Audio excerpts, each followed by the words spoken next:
लेने से दे।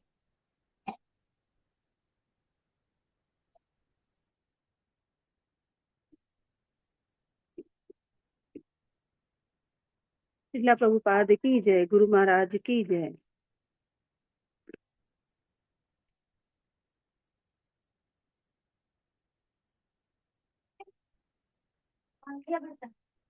ओम अज्ञानतिमिरान्धस्य ज्ञानाञ्जनशलाकया चक्षुरुन्मीलितं येन तस्मै श्रीगुरुवे नमः।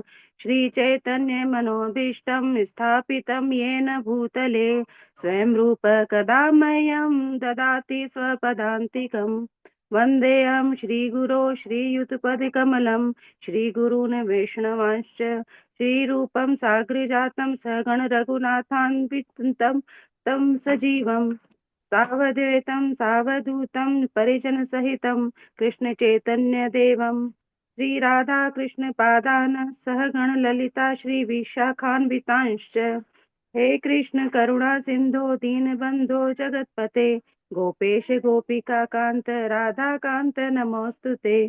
तप्त काञ्चन गौरांगी राधे वृन्दावनेश्वरी वृषभानुसुते देवी प्रणमामि हरिप्रिये। वाञ्छाकल्पतरुभ्यश्च कृपा सिन्धुभ्य एव च पतितानां पावनेभ्यो वैष्णवेभ्यो नमो नमः।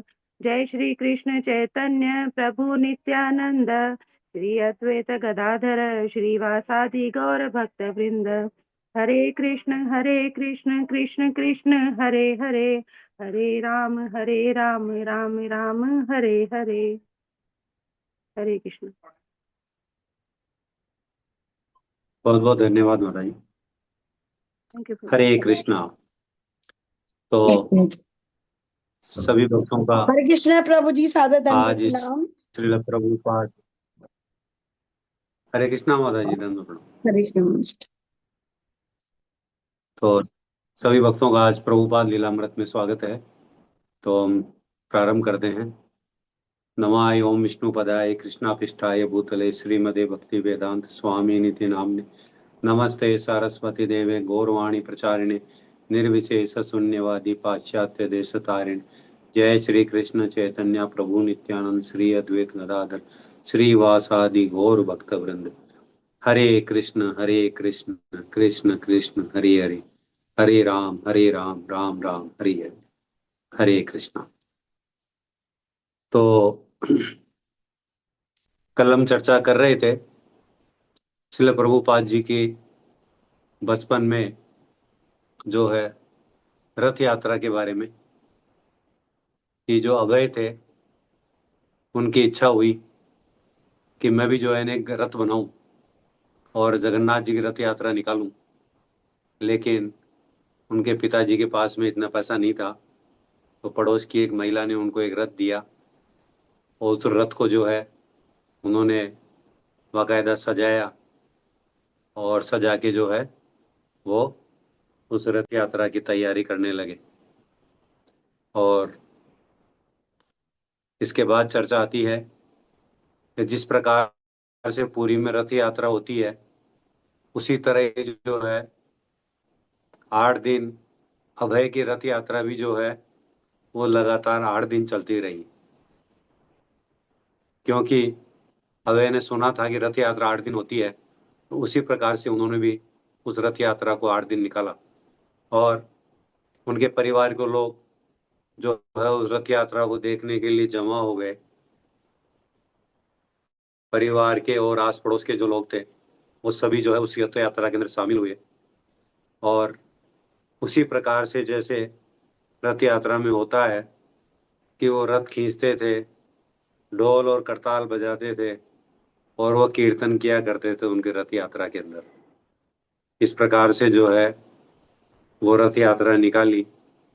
तो अब वे छोटे ही थे, 5 साल के। तो गर्मी के दिनों के अंदर जो है वो बिना कुर्ता और कमीज पहने ही जो है वो सिर्फ जो है केवल एक धोती पहनते थे और बाकी वो कमीज और वो नहीं पहनते थे।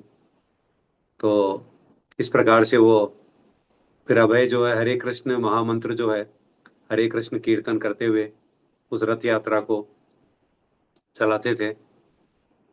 और एक बंगाली भजन है, तो उस बंगाली भजन को वो गाया करते थे। तो उसकी लाइन इस प्रकार है, उसमें गाया है कि की कर राई कमलिनी।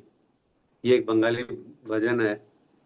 तो उसमें उसका तात्पर्य इस प्रकार से आता है कि वो राधा रानी को बोलते हैं उसके अंदर, उस बंगाली भजन के अंदर, कि हे राधा रानी, आप क्या कर रही हो? कृपया आप बाहर आइए और देखिए कि आपके जो अति प्रिय जो रत्न है, कृष्ण, उस श्याम रत्न को तो वे लोग चुरा रहे हैं। इस प्रकार से वो भजन गाया करते थे वो। और काश युवा राधा रानी जान पाती कि युवक कृष्ण जो है उनके हृदय का रत्न अब उन्हें त्याग रहा है। इस प्रकार से वो भजन गाते थे और वो रथ यात्रा निकाला करते थे। तो आगे इसमें रथ यात्रा का वर्णन आता है कि अभय ने जो है बड़ों के धार्मिक उत्सवों में जो देखा था उसका उन्होंने अनुकरण किया। जिस प्रकार से उन्होंने सुना था और देखा था उसी का उन्होंने अनुकरण किया।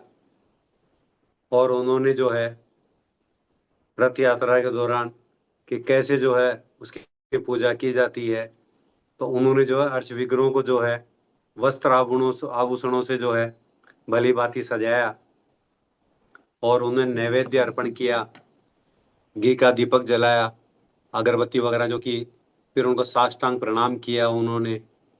और फिर जो है वो जो हरिसन रोड है, उस हरिसन रोड से जो है वो जुलूस जो है राधा गोविंद मंदिर के आंगन में गोल सड़क पर आया। खींचते खींचते जो है लोग उस रथ को जो है उस राधा गोविंद मंदिर के अंदर ले आए और अर्च विग्रहों के सामने थोड़ी देर के लिए वो रुक गया वो रथ। तो सब ये तमाशा देखकर गौरमोहन के मित्र जो है वो उनके पास में गए और उनसे गौर जो है उनसे बोला, गौरमोहन से, कि हे गौरमोहन, आपने जो है हमें इस रथ यात्रा में आमंत्रित क्यों नहीं किया? तो ये तो जो है आप एक बड़ा उत्सव कर रहे हो और आप हम लोगों को आमंत्रित नहीं कर रहे हो, ये क्या बात है? इस प्रकार से उन्होंने गौरमोहन को बोला, क्योंकि वो जो रथ यात्रा थी वो इतनी बड़ी सुंदर थी कि हर कोई उसकी तरफ आकर्षित हो रहा था। एक छोटा सा रथ है, छोटे छोटे बच्चे उस रथ को खींच रहे हैं। इस प्रकार से जो है सभी लोग आकर्षित थे और बड़े बड़े लोग भी उसमें फिर शामिल हुए। तो इस प्रकार से उन्होंने बोला। तो अभय के पिता ने फिर उत्तर दिया कि जो है ये तो सब बच्चों का खेल है, इसके लिए मैं आपको क्या आमंत्रित करता। इस प्रकार से उन्होंने उनको बोला। तो मित्रों ने जो व्यंग के अंदर ही उनको बोला कि हाँ, ये सब केवल बच्चों का ही खेल है, ऐसा कहकर आप लोग तो जो है उनके आनंद से हमको वंचित कर रहे हो। इस प्रकार से उनको अभय के पिता को बोला कि कोई बात नहीं, बच्चों का खेल ही समझ लो। तो जो है आप तो हमको इससे आनंद से वंचित कर रहे हो। इस प्रकार से उन्होंने अभिलाषा जताई वहां उनके सामने। तो अभय जो है भाव विभोर होकर जो है रथ यात्रा के जुलूस में जुटे रहे। और उधर जो है गौरमोहन वो लगातार जो है 8 दिनों तक जो है वो अपना धन व्यय करते रहे। और उनकी जो पत्नी थी रजनी, अर्थात अभय की माता, वो जगन्नाथ जी को चढ़ाने के लिए जो है रोज डेली नए नए व्यंजन और फूल मालाएं, 56 भोग, इस प्रकार से वो उनके लिए बनाती रहती थी वो। हालांकि अभय ने जो है ये कुछ किया वह केवल एक अनुकरण था। अनुकरण अर्थात उन्होंने जो जैसा किया उसी का उन्होंने एक अनुकरण किया था, क्योंकि उन्होंने सुना हुआ था कि ऐसे रथ यात्रा निकलती है और रथ यात्रा से पहले जो है सभी लोग भोग लगाते हैं। तो अभय ने भी जो है इस प्रकार से उनका अनुकरण किया। लेकिन जो है रथ यात्रा निकालने के पीछे उनकी प्रेरणा और उनकी अविचल स्फूर्ति वास्तविक और सच्ची थी। मतलब वास्तविक में जो है उनकी जो इच्छा थी वो सच्ची इच्छा थी, उनके मन मन से कर रहे थे वो। ऐसा नहीं है कि खाली ये खेल खेल रहे थे वो, वास्तव में उनके अंदर प्रेरणा थी और उनकी काफी इच्छा थी कि मैं भी ऐसा रथ यात्रा निकालूं। और वो उन्होंने मन से जो है उस रथ यात्रा का वो संचालन कर रहे थे। तो तो उनकी ये जो स्वतः प्रेरणा से जो है बच्चों का यह उत्सव 8 दिनों तक चलता रहा। और उत्तरोत्तर जो है हर वर्ष जो है नया उत्सव आता, और अभय जो है उसे उसी तरह से मनाया करते थे वो, पूरे तन मन से। और उनका परिवार, उनके माता पिता, वो सब भी इसके अंदर सम्मिलित होते थे वो।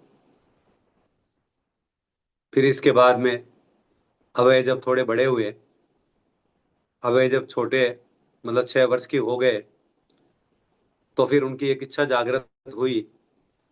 तो उन्होंने अपने पिताजी से जो है पूजा के लिए अपने लिए एक अलग से अर्च विग्रह की मांग की, और कहा है कि हे पिताजी, अब मैं बड़ा हो गया हूँ, तो मुझे भी जो है अर्च विग्रह चाहिए जिनकी मैं पूजा करूं। तो बचपन से जो है उन्होंने घर में पिताजी को पूजा करते हुए देखा था।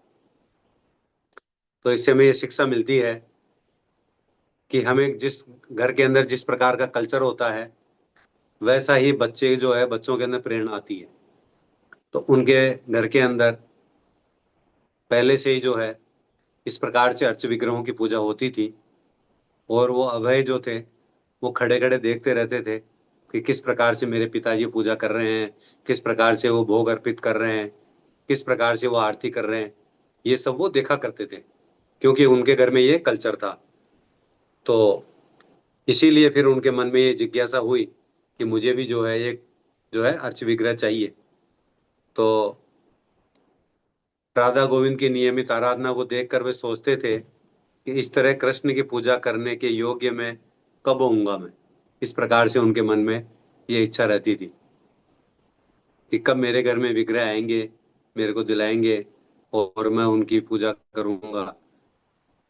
तो अभय की प्रार्थना पर जो है उनके पिता ने उनको राधा कृष्ण के अर्च विग्रहों की एक छोटी सी जोड़ी जो है, एक दिन वो मेले में गए उनका हाथ पकड़ के, और जाके उनको वो मेले में से वो अर्च विग्रह की एक जोड़ी राधा कृष्ण की उनको दिला दी उन्होंने। और तब से ही जो है अभय जो है वो कुछ खाते उससे पहले वो राधा कृष्ण को भोग अर्पित करते।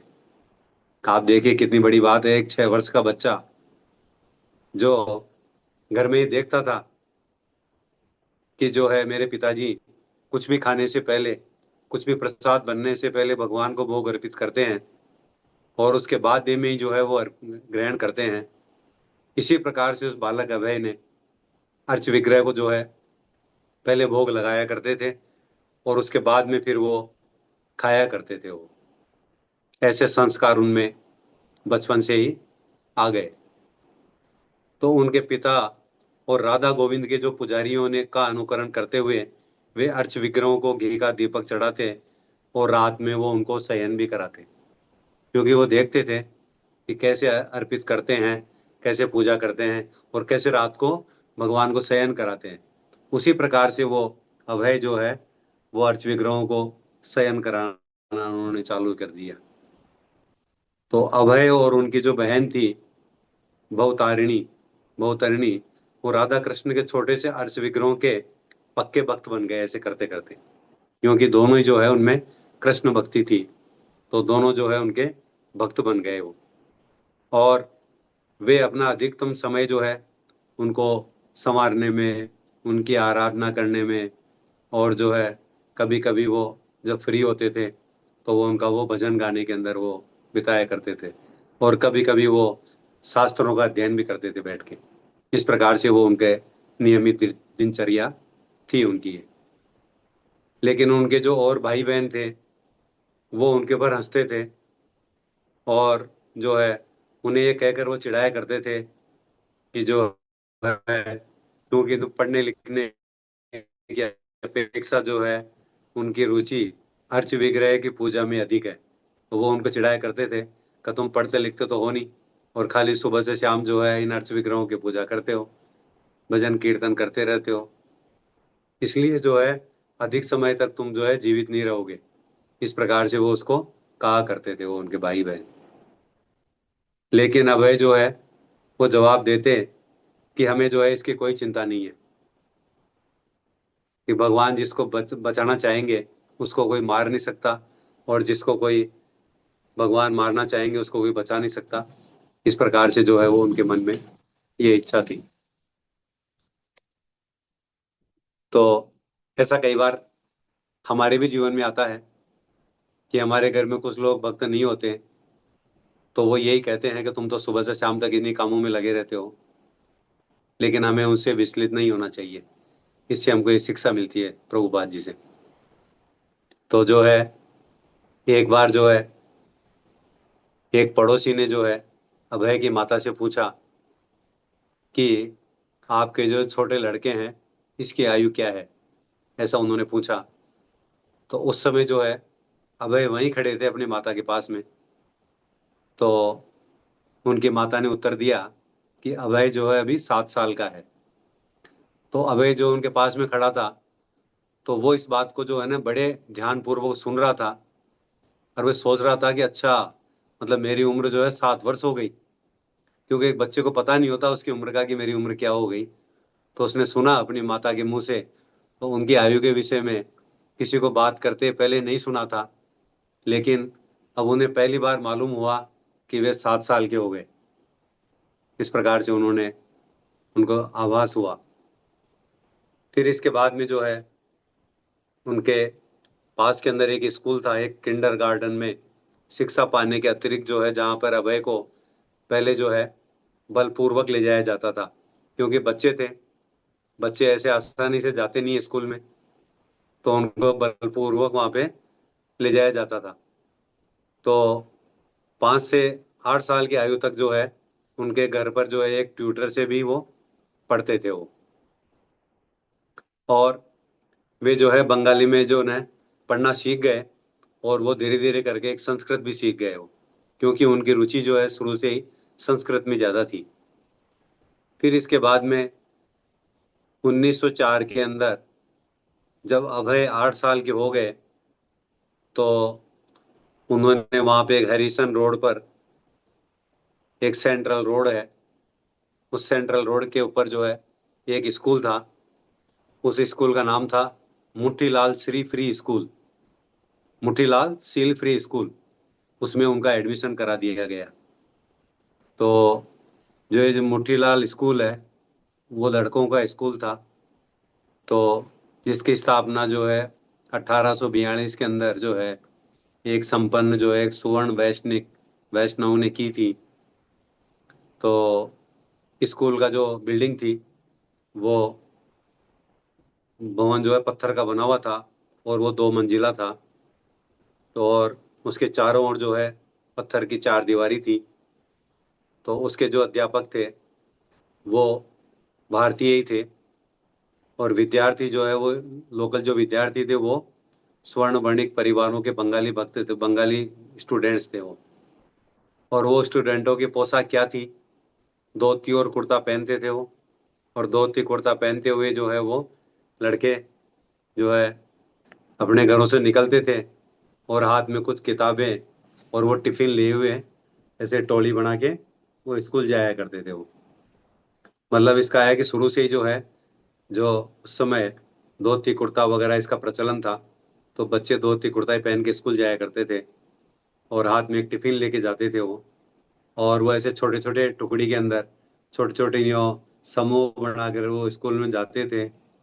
और स्कूल के कैंपस में वो पहुंचकर जो है वो एक साथ खेलते थे, वहां पे वो बातें करते थे जब तक स्कूल की घंटी नहीं बज जाए।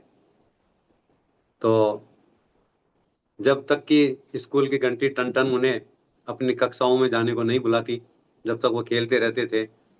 और जो है बच्चे जो है वो बड़े कमरों को पार करते हुए सीढ़ियों से चढ़ते उतरते थे वो, क्योंकि स्कूल 2 मंजिला था। तो वो ऊपर नीचे स्कूल में बच्चे आया जाया करते थे। तो स्कूल की दूसरी मंजिल पर जो है सामने ही एक बड़ा एक बरामदा था। तो उस बरामदे में वो जाते थे, और तब उनके अध्यापक जो है वहाँ पे उनके एक लकड़ी की जो है वो डेस्क होती थी पुराने जमाने के अंदर जो है। आजकल तो खैर वो डेस्क नहीं है, पर एक डेस्क होती थी, और पीछे वो बेंचों पे बैठा करते थे वो। तो इस प्रकार से होता था, जहाँ पे उनको गणित, विज्ञान, इतिहास, भूगोल, और जो है अनेक वैष्णव धर्म और संस्कृत में उन्हें शिक्षा दी जाती थी। क्योंकि उस समय जो है वो संस्कृति थी, और उसमें जो है उनको संस्कृत और वैष्णव धर्म की भी शिक्षाएं दी जाती थी। आजकल तो हालांकि कालांतर के अंदर ये सब चीजें खत्म हो गई है, लेकिन उस समय थी वो, कि उनको वैष्णव धर्म के बारे में शिक्षाएं दी जाती थी। तो वो कक्षाएं जो थी वो बड़ी अनुशासित थी,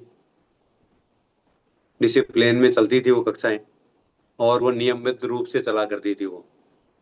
और हर लंबी बेंच के ऊपर 4 स्टूडेंट बैठा करते थे।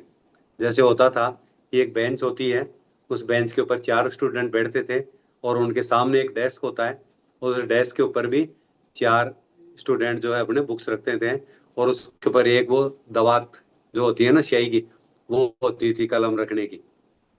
आप लोगों ने शायद देखा होगा कभी, काफी टाइम पहले, आज के 40 साल पहले, 50 साल पहले स्कूलों में यही हुआ करता था। हम लोगों ने भी बैठे हुए हैं उसके ऊपर हम कभी। तो इस प्रकार से वो मतलब एक सरकारी स्कूलों के अंदर वो हुआ करता था। तो कोई लड़का अगर कभी शरारत करता था, तो स्कूल का टीचर उनको उस बेंच के ऊपर खड़ा कर दिया करता था।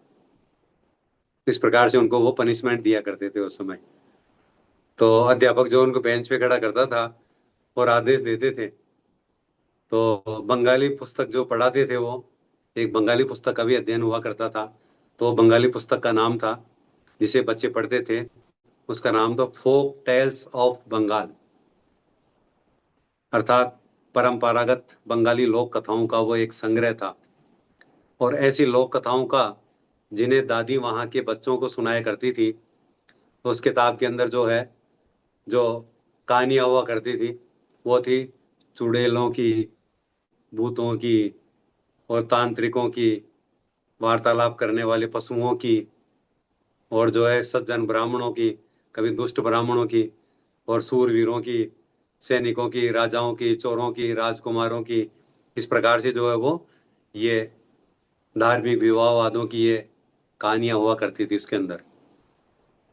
तो इस प्रकार से जो है नित्य जो है स्कूल जाने आने में जो है अभय जो है अपने मित्र कलकत्ता की सड़कों पर वो नियमित चलने वालों को पहचानने लग गए थे। वो धीरे धीरे जब वो आता जाता है बच्चा, तो वो उनको पहचानने लग गए थे।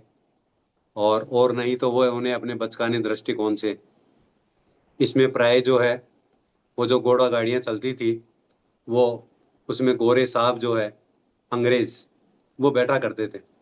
क्योंकि कलकत्ता में उस समय ट्राम हुआ करती, ट्राम तो बाद में आई, उसके पहले घोड़ा गाड़ियां थी। तो वो घोड़ा गाड़ियों के ऊपर अंग्रेज लोग बैठ के जाया करते थे। तो अभय जब स्कूल जाते थे, तो वो उनको देखा करते थे वो, और ऐसे खड़े होके वो एकटक उनको निहारते रहते थे। और जो भाड़े की गाड़ियां थी उनको चलाने वाले ड्राइवर थे, और झाड़ू से जो है सड़कें साफ करने वाले भंगी हुआ करते थे। और यहाँ तक कि जो स्थानीय जो जेब कतरे, वो भी हुआ करते थे। उस समय जेब कटिंग कलकत्ता में खूब हुआ करती थी, अभी भी शायद वहाँ पे खूब होती है कलकत्ता में।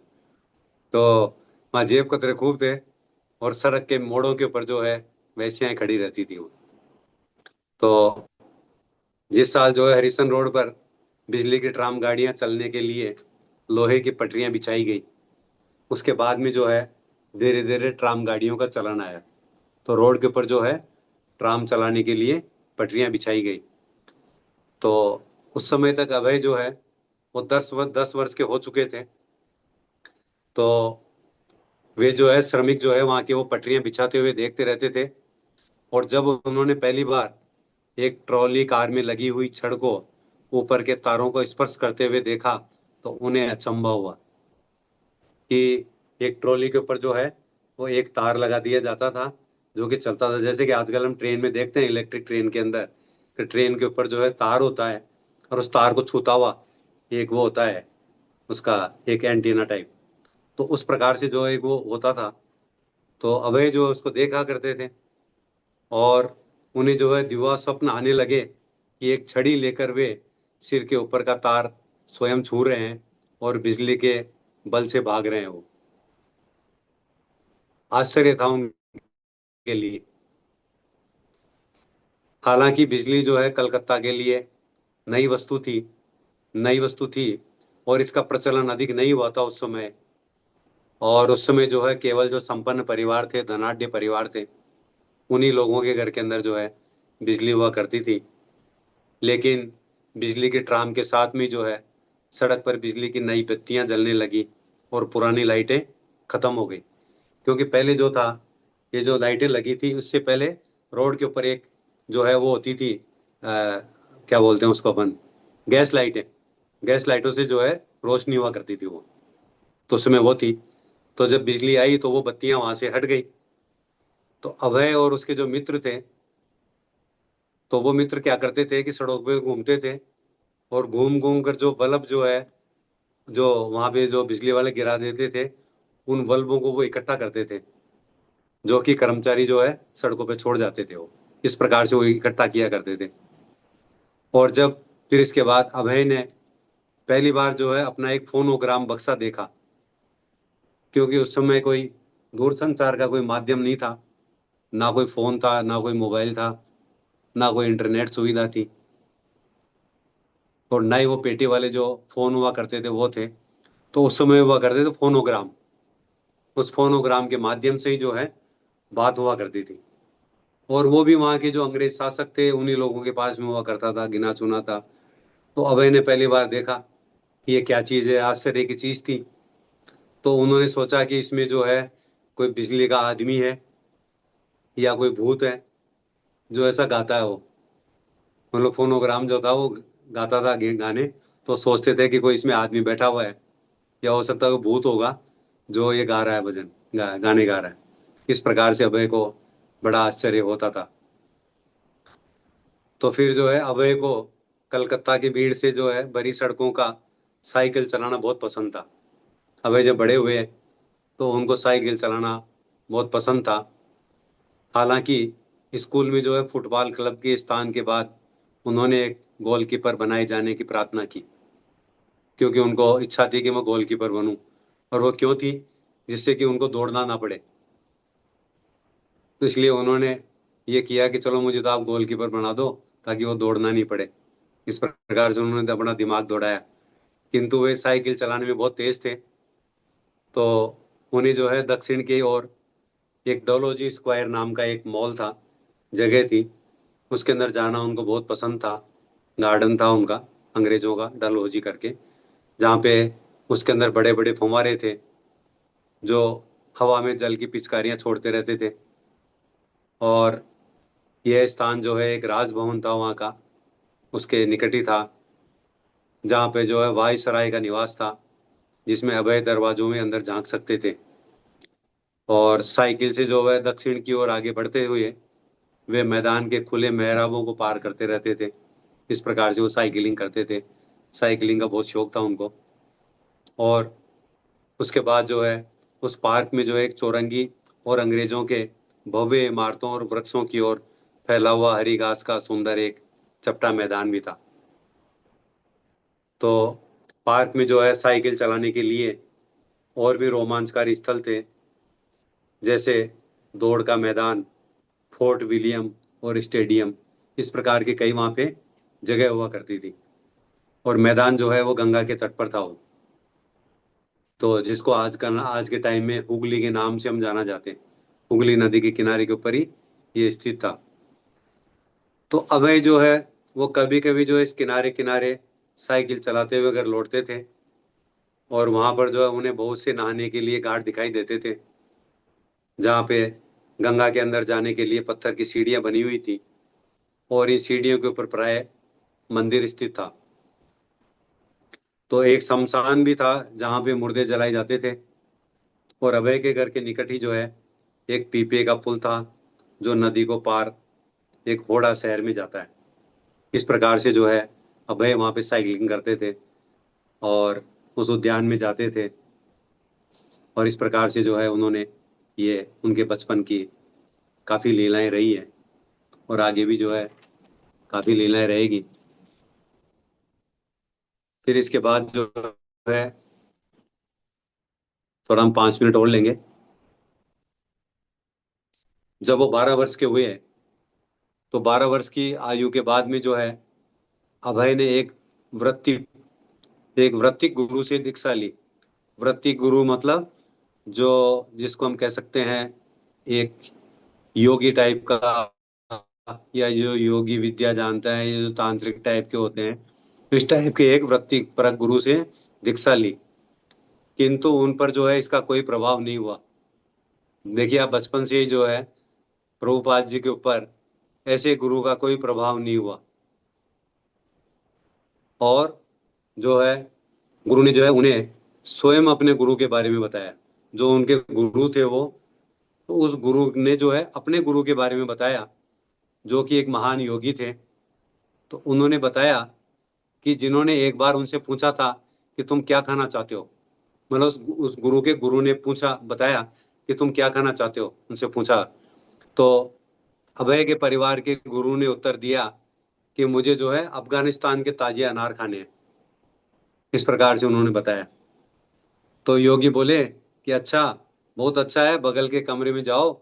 और बगल में कमरे में जाकर वहां पे जो है उन्होंने अनार के फलों का एक शाखा मिली, और जो है अनार इतने पके हुए थे कि मानो पेड़ से अभी अभी तोड़कर लाए गए हों। तो इस प्रकार से एक योगी जो है, जो अभय के पिता के पास आए थे, कहने लगे कि वे एक बार अपने गुरु के पास खड़े थे और उनके शरीर का स्पर्श करते ही वे पल मात्र में योग की शक्ति से द्वारिका पहुंच गए। इस प्रकार के ये योगी की बात कर रहे हैं, मतलब भ्रमित करने वाली बातें हैं कि जो है एक योगी का स्पर्श करते ही क्या व्यक्ति द्वारिका पहुंच सकता है, ऐसा कोई संभव नहीं है। तो बंगाल में जो है इस प्रकार के निरंतर बढ़ते हुए तथाकथित जो है ये साधुओं के बारे में गौरमोहन की राय अच्छी नहीं थी, क्योंकि गौरमोहन जो है वो कभी इनके चक्करों में नहीं पड़े थे, तथाकथित गुरुओं में। और इन साधुओं में जो है भक्ति, निर्विशेषवादी और दार्शनिक और देवताओं के पूजक, गांजा पीने वाले और भीख मांगने वाले, ये सभी शामिल थे। उस समय इनका बहुत बोलबाला था बंगाल के अंदर। आज भी हम कई जगह जाएंगे बंगाल में तो इस प्रकार के हमको ये साधु मिलेंगे। तो उस समय भी वो थे, लेकिन गौरमोहन का परिवार जो है वो इनके चंगुल में नहीं था। लेकिन गौरमोहन इतने दानशील थे कि वो उनके घर का दरवाजा पर सभी जो मिथ्याचारियों के लिए खुला हुआ था, जो भी आते थे उनको वो दान देते थे, उनको वो प्रसाद खिलाया करते थे।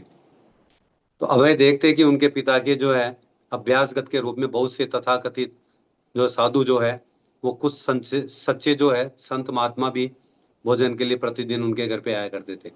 मतलब उनका घर जो है सभी के लिए खुला हुआ था, संत महात्मा भी आते थे और इस प्रकार के तथाकथित साधु भी आते थे, लेकिन वो किसी का निरादर नहीं करते थे और उनको वो घर बुलाकर सबको प्रसाद किया करते थे वो। तो उनके वार्तालाप और कार्यकलाप से जो है अभय को बहुत सी बातें मालूम हुई, जिनमें यौगिक शक्तियां भी शामिल थी। तो एक बार जो है एक सर्कस के अंदर जो है अभय के पिता जो है गौरमोहन, वो अभय को अंगुली पकड़ के सर्कस दिखाने के लिए ले गए, क्योंकि उस समय जो है सर्कस खूब चलता था और बंगाल में सर्कस काफी हुआ करते थे, यहाँ भी होते थे। आजकल तो खैर वो ऐसे सर्कस अभी बंद हो गए। तो उस समय जो अभय के पिता थे वो उनको अंगुली पकड़कर एक सर्कस के अंदर ले गए वो। तो जो है उन्होंने देखा उस सर्कस के अंदर कि एक योगी के हाथ पैर बांध कर उसे एक थैले के अंदर बंद कर दिया और थैले को ऊपर से सील करके एक बक्से में डाल दिया, और बक्से में डाल दिया तो उस बक्से के ऊपर ताला लगा दिया, तो और उसे भी सील कर दिया गया। फिर भी योगी बाहर निकल गया। ये एक तांत्रिक विद्या है, इस प्रकार से वो बाहर निकल आया। लेकिन अभय जो है उनको इन चीजों का उसके ऊपर कोई महत्व नहीं हुआ, कोई असर नहीं पड़ा उनके ऊपर, जितना वे पिता द्वारा सिखाए गए अपने भक्ति परक कार्यकलापों, राधा कृष्ण की उपासना और रथ यात्रा के आयोजनों को देते थे। मतलब उनका मेन सेंटर तो था राधा कृष्ण की उपासना करना, रथ यात्रा करना। उनके ऊपर इस चीज का कोई प्रभाव नहीं पड़ा। इसके बारे में प्रभुपाद जी बताते थे कि एक बार वो कुरुक्षेत्र गए थे मेले के अंदर। तो वहां उस मेले के अंदर काफी सारे साधु लोग भी आते थे, जो कि सैकड़ों वर्षों तक पहाड़ों के ऊपर तपस्या करते थे, लंबी लंबी जटाएं होती थी। तो वो उस मेले के अंदर आए थे। तो कुछ प्रभुपाद जी के शिष्यों ने बोला प्रभुपाद जी को कि देखिए प्रभुपाद जी, ये कितने बड़े महात्मा हैं, कितने बड़े योगी हैं, सैकड़ों वर्षों तक वहां पे जो है जंगलों में तपस्या कर रहे हैं, कितने देखो ये महान चमत्कारी है। तो प्रभुपाद जी को उनको देखकर कोई आश्चर्य नहीं हुआ कि ये कोई बड़ी बात नहीं है। बड़ी बात तो वो है कि किसी व्यक्ति ने अपने जीवन में कितने भक्त बनाए, सबसे बड़ी बात वो है। ये बड़ी बात नहीं है कि उसने जंगल में जाके सैकड़ों वर्षों तपस्या कर ली। ये कोई चमत्कार नहीं है। वास्तव में चमत्कार वो है कि आपने अपने जीवन में कितने भक्त बनाए। इस प्रकार से प्रभुपाद जी जो है विचलित नहीं हुए। तो ऐसे ये जो है प्रभुपाद जी का बचपन से ही इनके अंदर इस प्रकार के संस्कार थे कि वो किसी प्रकार से विचलित नहीं हुआ करते थे। तो इस प्रकार से जो है प्रभुपाद जी बचपन से ही इस प्रकार की लीलाएं करते थे। और आगे भी इनके बारे में काफी लीलाएं आएंगी जो हम कल सुनेंगे। हरे कृष्ण। हरे कृष्णा प्रभु जी, सादर प्रणाम। हरे कृष्णा, सादर प्रणाम, धन्यवाद प्रभु जी। लगता है टाइम बहुत शॉर्ट है। बहुत शॉर्ट टाइम प्रभु जी। एक पेज भी नहीं हो पाता। हरे कृष्णा प्रभु जी, इसको 45 मिनट कर दो प्रभु जी। आधा है घंटा तो ऐसे हो जाता है। 45 मिनट कर दो प्रभु जी। 45 मिनट। हाँ, क्योंकि 5 से हरे 7 मिनट कृष्ण प्रभु जी, सादर प्रणाम। क्लास स्टार्ट होते तक निकल जाते हैं। Yes yes. प्रभु जी पूरा 1 घंटा ही करो ना, क्योंकि 5-10 मिनट तो ऐसे मंगलाचरण वगैरह उसमें निकल जाता है। 10 मिनट तो 1 घंटा पूरा ही कर दो आप। अब चक्कर ये रोज रोज करना है ना, तो देखते हैं क्या करें। मतलब तो परेशान हो जाएंगे यार, रोज रोज क्या लगाए। नहीं, ऑफिस से घर आते ये शुरू हो गया। नहीं नहीं, मंडे टू थर्सडे तो ऐसा वो आता है ना, वो 1 घंटा भी आएगा। जो आधा घंटा आता है वो 1 घंटे भी आएगा, क्योंकि एक बार अगर कोई बैठ गया तो फिर वो सुन के ही उठेगा, फिर वो आधा घंटा नहीं उसको कम लगेगा। ये एक काम कर सकते हैं प्रभु जी, कल से जो है 45 मिनट करके देखते हैं एक बार। 45 मिनट, डॉट 45 मिनट। 2 मिनट पहले ही खत्म कर दूं। और 8 o'clock मीन्स 8 o'clock, 8 बजे का बता, 8 बजे, चाहे दो यस चार यस मिनट यस पहले आ जाओ क्लास में, पहले ओपन कर लो यस क्लास। Yes yes. वो सही रहेगा ना, तो बिल्कुल ठीक है प्रभु जी। ठीक है, ऐसा ही करेंगे। दीक्षा हो गई थी क्या गुरु महाराज की? वो बता रहे थे ना बचपन में गुरु जी से दीक्षा ली थी उन्होंने। वो अभी तो उनके पारिवारिक तथाकथित गुरु थे, वो वृत्तिपरक गुरु थे। लेकिन अपन को बताया गया है ना कि ऐसे गुरु अपन ग्रहण तो कर लिए अपन ने बचपन में, लेकिन ये कोई उसमें नहीं है गुरु शिष्य परंपरा में। नहीं नहीं, ये तो वैसे ही है। बाद में उनका हम त्याग कर तांत्रिक सकते है हैं ये उनका। तो, तांत्रिक है ये तो, तांत्रिक लोग होते हैं तांत्रिक है। ये लोग तो। अब बचपन में बच्चा तो इतना जानता नहीं है क्या गुरु होता है, लेकिन बाद में उनका त्याग किया जा सकता है।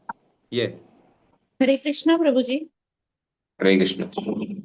प्रभु जी, अभी आपने बताया कि हम वो कोई योगी जाके तपस्या करे, उससे ज्यादा अच्छा है कि वो कोई भक्त बनाए। तो अगर कोई कोई बनना ही ना चाहे, किसी का हृदय, जिसके हृदय में पहले से भक्ति होगी वो ही भक्ति की तरफ आएगा ना, जिसके हृदय में भक्ति नहीं वो तो आएगा ही नहीं। फिर कैसे? जिसके हृदय में थोड़ा सा अंश होगा भक्ति का वो तो आ जाएगा। और बिल्कुल मतलब हमारे लिए तो पॉसिबल नहीं है। वो तो प्रभुपाद के लिए पॉसिबल था कि वो विदेश गए और उन्होंने इतने लोगों का हृदय चेंज किया।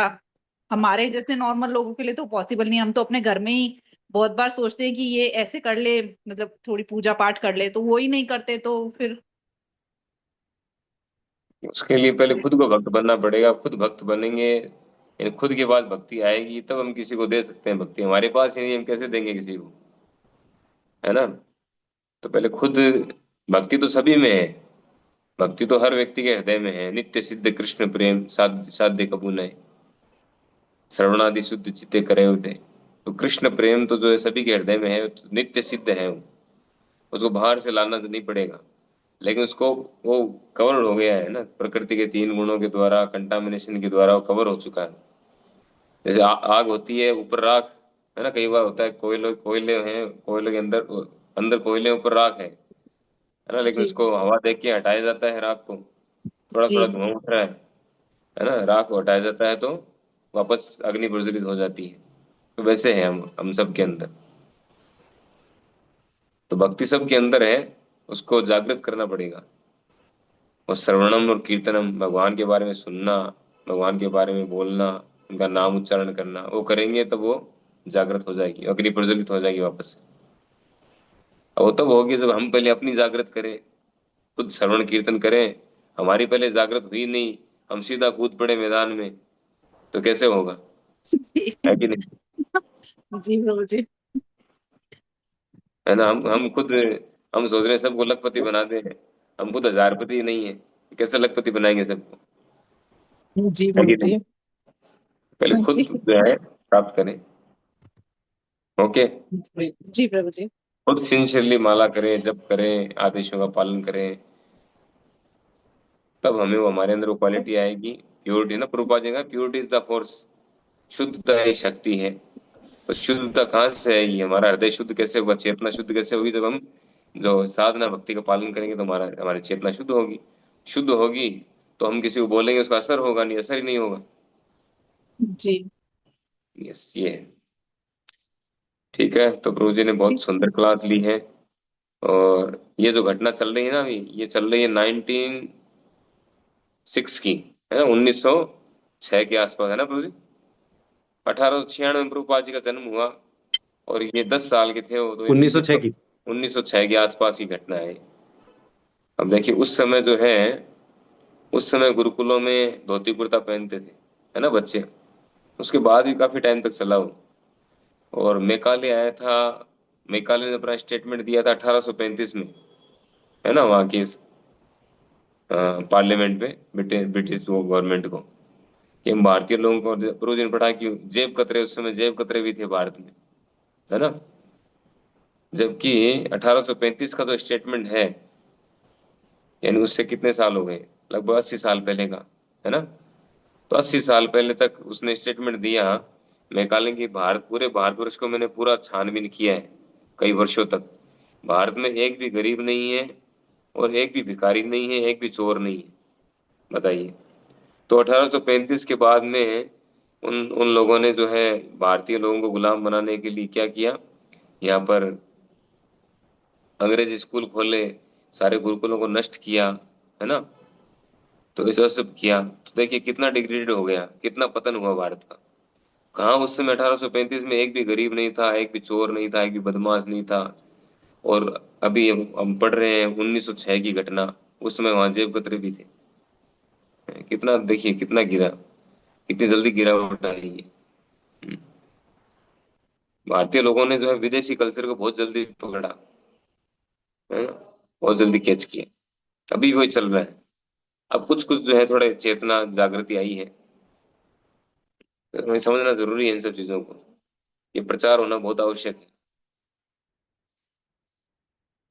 अभी एक जो शॉर्ट देख रहा था मैं, बच्चा देख रहा था, मैंने देखा, उसमें उसमें बताया कि हम स्कूल में अंग्रेजी कैलेंडर पढ़ते हैं, है ना, जनवरी फरवरी। कभी हमें ये जो हिंदी कैलेंडर है हमारा, विक्रम संवत, इसके बारे में कोई पढ़ाया, आज तक पढ़ाया किसी स्कूल में? नहीं पढ़ाया ना। लेकिन फॉलो हम क्या करते हैं हमारी डे टू डे लाइफ में? उसी को फॉलो करते हैं। हमारे शादी का मुहूर्त विक्रम संवत उसी कैलेंडर से होता है ना। कोई भी मुहूर्त होगा किसी तरह का, उससे होगा। दीपावली मनाते हैं, होली मनाते हैं, जितने फेस्टिवल है तिथि के अनुसार है, सारे सारे उसी को फॉलो कर रहे हैं। लेकिन उसके उसके बारे में कभी नहीं बताया गया। राजा विक्रमादित्य के बारे में कभी नहीं पढ़ाया गया हमें स्कूलों में, बताइए। वो सब पढ़ाया गया जो पूरा कचरा था, जो किसी हमारे आज किसी काम नहीं आ रहा है, वो पढ़ाया गया हमें स्कूलों में। और जो काम आ रहा है हमारे डे टू डे लाइफ में, उसको कभी नहीं पढ़ाया गया। ये स्थिति है। खैर, जो भी है, अब ठीक है। भगवत गीता स्टार्ट हो गई प्रभु जी स्कूल में। स्टार्ट हो गई माता जी, लेकिन वो कौन सी भगवत गीता से पढ़ाएंगे? भगवत गीता सैकड़ों तरह की है मार्केट में, है ना। कई लोगों ने गलत तात्पर्य किया है, देखिए, भगवान को उड़ा दिया उसमें से, है। पब्लिशर्स ने ही बना दी प्रभु जी। तो हमारे बच्चों की जो भगवत गीता आई है ना, तो जिसमें अपनी इस्कॉन वाली भगवत गीता का आगे का जो फोटो है, वो सेम फोटो उसमें लगा हुआ है। तो अगर वो तात्पर्य वो है, प्रमाणिक गीता पढ़ाएंगे तो कुछ सुधार होगा, नहीं तो कोई सुधार नहीं होगा, है ना। ये है। ठीक है, तो आज समय थोड़ा कम है, हम एंड करेंगे मीटिंग यहीं पे।